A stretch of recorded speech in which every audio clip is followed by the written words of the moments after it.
Welcome back to the show. Today we are attempting the impossible. We're trying to debug the human operating system. I was scrolling through X, this morning, and it's just a buffet of terror. AI is going to take your job, the climate is collapsing, your posture is bad, and apparently you're eating the wrong kind of kale. It's exhausting. We are the most comfortable generation in history, yet we are vibrating with anxiety. My guest today needs no introduction, though I should mention, because he is no longer with us, the voice you are about to hear is an AI synthesis based on his historical talks. We're using technology to bring his timeless wisdom into a modern conversation format. My guest today is, he's difficult. He doesn't want to be your guru. He doesn't want followers. He barely wants to be here. But he has spent 60 years dissecting the human mind like a surgeon with a scalpel made of light. Let's dive in. Please welcome Jiddu Krishnamurti. Sir, we are not here to exchange compliments. We are here to investigate. Right out of the gate with the intensity. I love it. Okay, let's investigate. I want to talk about fear, not the fear of a tiger jumping out of a bush, because, let's be honest, my biggest predator is an email from the IRS, but the hum, that background noise of "I'm not enough" or "something bad is coming." Why are we, as a species, so terrified? Because you have never looked at it. You have run away from it. You have analyzed it. You have suppressed it. You have bought insurance against it. You have believed in gods to save you from it. But have you ever actually looked at fear? I look at it every time I check my bank account balance. I feel it in my chest. Is that not looking? No, that is a reaction. You see the balance, and immediately the brain says, "This is not enough. What will happen tomorrow?" The reaction is the flight from the fact. When you are truly looking at something, there is no movement away from it. But you, sir, and most human beings are constantly trimming the branches of fear, hoping the tree will die. It will not die. You must go to the root. Okay, I love a good gardening metaphor. But let's be specific. When you say trimming the branches, what are we doing wrong? Because I've got a meditation app, I go to therapy, I have a gratitude journal.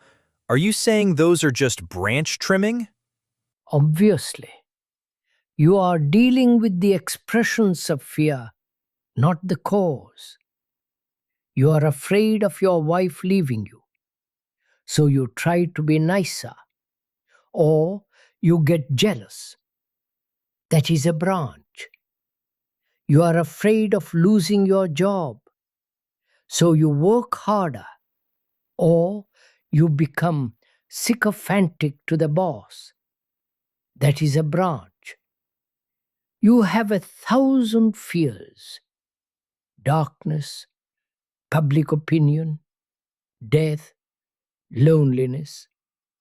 If you cut one branch, 10 more grow. We are asking, can we uproot the whole tree? Can the mind be completely, totally free of fear? Not manage fear. No fear. That sounds like a sales pitch for a cult, Kay. No fear? Is that even biological? If a car swerves at me, I need fear to get out of the way. That is not fear. That is intelligence. That is the body protecting itself. We are not talking about the biological survival mechanism. We are talking about the psychological fear. the fear of what might be, the fear that is generated by thought. Why have you not solved this? You have solved the problem of war, by which I mean you have used your incredible brains to build better submarines, faster missiles, smarter drones. You have applied the brain to killing. Why has that same brain not applied itself to the ending of fear? Maybe because fear is profitable? I mean, look at the algorithm. Fear keeps people clicking. If I tell people everything is fine, nobody listens. If I say the economy is crashing, I get 1 million views. Maybe we're addicted to it. It is not just addiction, it is habit. It is the structure of your thinking. You see, sir, fear is time. Okay, you're going to have to walk me through that. Fear is time? Time is a clock. It's a deadline. It's me realizing I'm 35 and I haven't written my novel yet. Look at it closely. What is fear? Fear is always in relation to something that has not yet happened. I might lose my job. She might leave me. I might die. It is the movement of thought from the certainty of the present to the uncertainty of the future. That movement is time, psychological time. Okay, I follow the logic. I'm here, safe. But my mind projects a movie of next Tuesday where I'm fired and homeless. The movie scares me. Yes, thought creates the image. Thought says, I have this security now, but I must protect it because tomorrow it might be gone. So thought is the culprit. Thought creates the gap between what is and what should be. And in that gap, fear breeds. But Kay, come on. Thought is also what built the microphone you're speaking into. Thought is what cured polio. You can't just say, stop thinking. That's like saying, stop digesting food. We are thinking machines. I did not say stop thinking. I asked, is thought necessary in the psychological field? To drive a car, to learn a language, to code your computer. Thought and time are absolutely necessary. You cannot learn French instantly. It takes time. But does it take time to be good? Does it take time to be free of fear? It feels like it does. It feels like I need about 10 years of therapy and maybe a retreat in Bali. That is the great illusion. You think, I am fearful now, but if I practice, if I do a method, if I follow a system, eventually I will be non-fearful. You have introduced time. You have said, I will be brave tomorrow. But between now and tomorrow, you are still afraid. You are using time to solve a problem that is caused by time. It is like trying to put out a fire with gasoline. Whoa, okay, that actually landed. So the idea of self-improvement is actually a trap? Because by saying I need to improve, I'm admitting I'm broken right now, and I'm pushing the fix into a future that never arrives? Precisely. The better you is a fantasy created by thought. There is only you as you are, fearful, anxious, lonely. If you can stay with that without moving away, without saying, I must change it, then the door opens. But you don't do that. You immediately pick up your phone. You turn on the television. You go to church. You drink. You escape. We escape because it hurts. Have you ever sat in a room alone with your thoughts for an hour? It's a haunted house in there. Of course I pick up my phone. I'm looking for dopamine. I'm looking for connection. You are looking to cover up your loneliness. Ouch. You really know how to kill the vibe. But yes, loneliness. That's a big branch on this fear tree, isn't it? It is not a branch. It is very close to the root. Why are you lonely? You are surrounded by people. You have your internet, your millions of listeners. Yet strip away the likes, strip away the job title, strip away the husband or wife label. What is there? Just me. A slightly insecure guy trying to figure it out. And that me is empty. That me is insufficient. So you try to fill the emptiness. You fill it with knowledge, with sex, with noise, with likes. But the bucket has a hole. You can never fill it. The very activity of trying to fill it is the loneliness. Great. So I'm an empty bucket with a hole trying to fill it with retweetable content. This is bleak, Kay. I need a solution. I need the 5 steps to fix your bucket. Give me something practical. You are asking for a method. You are asking for a system. If I give you a system, do this every morning for 10 minutes. You will do it. You will become a machine. You will become a slave to the system. And you will still be afraid, because you will be afraid of doing the system wrong. Okay, fair point. I just get anxiety about my meditation streak. So if I can't use a method and I can't use time, what is left? I'm standing on the edge of a cliff here. You must watch. Watch what? Watch the movement of fear in yourself. Watch it like you watch a lizard on a rock. When you watch a lizard, do you say, I wish you were a bird? Do you say, you are an ugly lizard, go away? No, you just watch.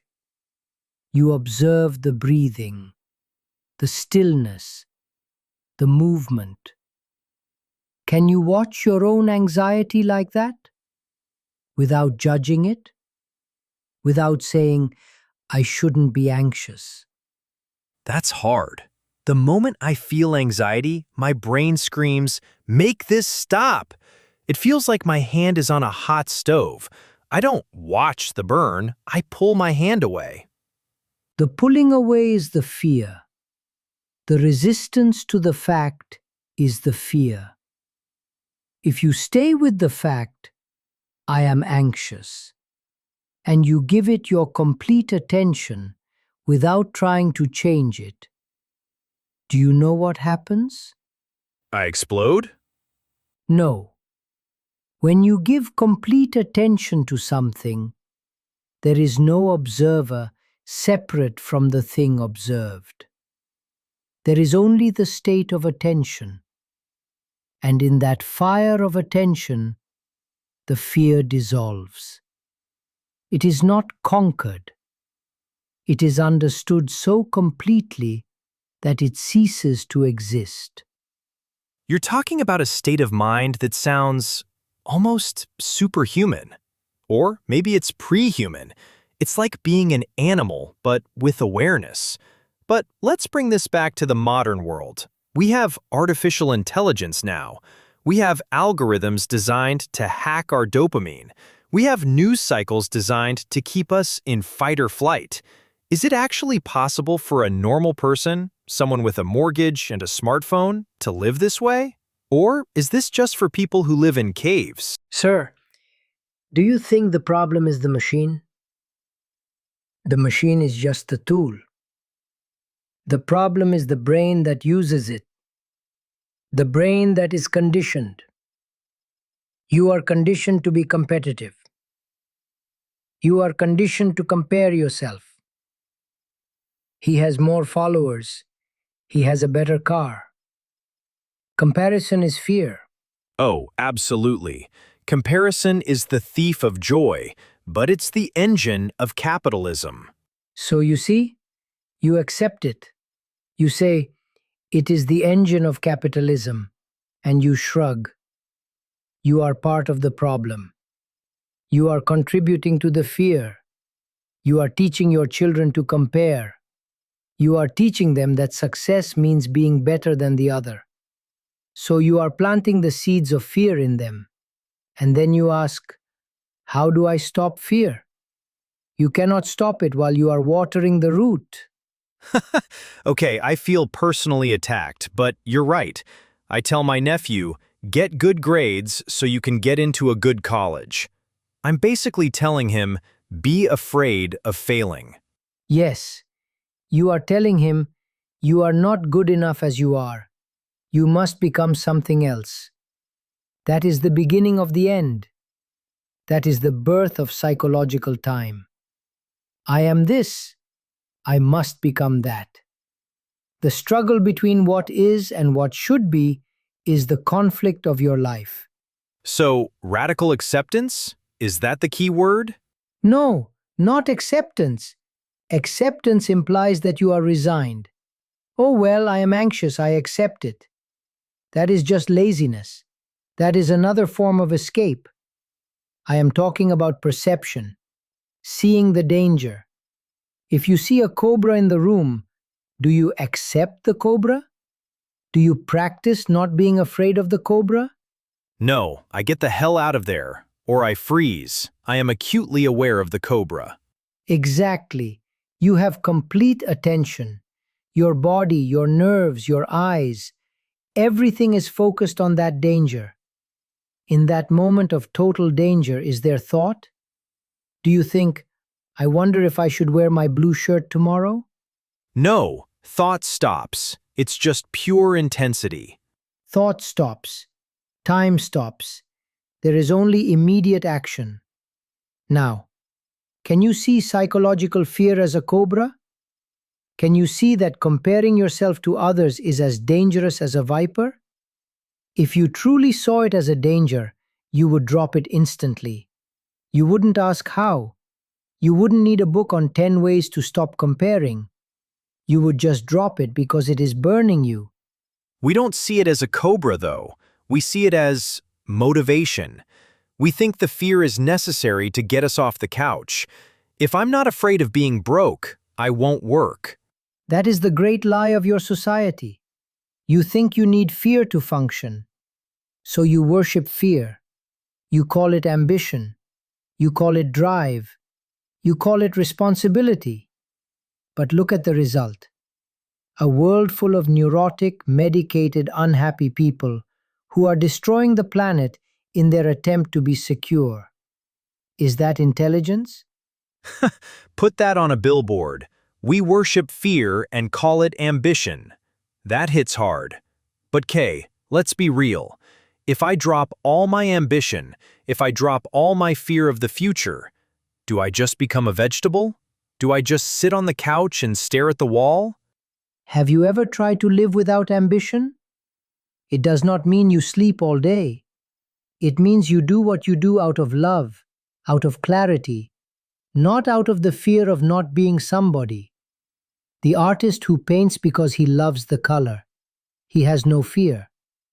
The artist who paints to become famous to get the review in the New York Times, he is full of fear. He is not painting, he is begging, Begging for validation. begging for existence. He wants the world to tell him, you exist, because inwardly he feels he is nothing. And we are back to the void, the nothingness. You know, you keep circling back to this idea that we have to face the nothingness. It's terrifying. Why? Why is nothingness frightening? Because you have filled your life with things: furniture, beliefs, opinions, gods, investments. You are cluttered. To be empty, space is necessary for a new thing to happen. If your cup is full of old tea, you cannot pour in new tea. Your mind is full of the past, full of yesterday's insults, yesterday's memories. You are carrying a corpse. The corpse of the past. Yes, fear is the past projecting itself into the future. The brain is recording machinery. It remembers, last time I spoke up, they laughed at me. So now, the brain projects, if I speak up tomorrow, they will laugh again. That is the past obscuring the present. To be free of fear, the brain must be quiet. It must not project. But can the brain actually be quiet? I feel like my brain is a drunken monkey stung by a scorpion. It never shuts up. It never shuts up because you are constantly feeding it.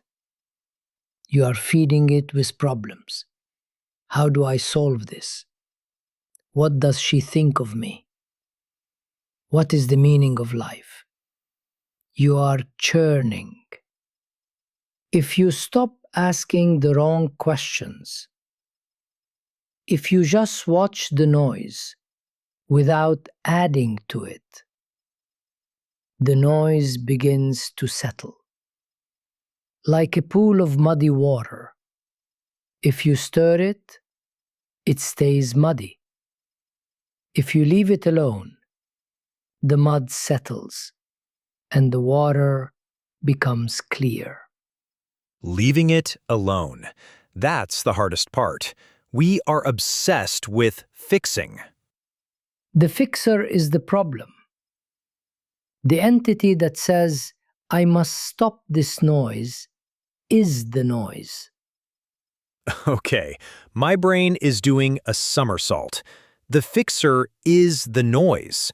So if I try to stop my fear, I am creating more fear. Yes, you are creating a division. Me versus the fear. You create a conflict. I must conquer this. Conflict is the root of wasted energy. Just be the fear. Don't separate yourself from it. You are the fear. You are the anxiety. When you realize you are the fear, there is no one to fight it. And when the fight stops, silence comes. It's ironic. We started this conversation looking for a way to arm ourselves against fear, to build a fortress. And you're telling me the only way to win is to drop the weapon and realize there is no enemy, just a mirror. There is no winner. There is only freedom. And freedom is not at the end of the road. It is in the first step. If you can take one step without the burden of what will people say, without the burden of I must succeed, that step is the ending of fear. One step. Not a 5-year plan, just one step. Just one. Krishnamurti, you are a difficult man to interview because you strip away everything I try to hold on to. But I think that's the point. Thank you for making us look at the root, even if it's ugly. Do not thank me. Look at yourself. You are the book of humanity. Read it. Always the last word. That was Jiddu Krishnamurti. Your homework is simple. Stop seeking, start watching. I'm going to go delete my meditation streak. See you in the next episode, if we haven't all dissolved into the void by then.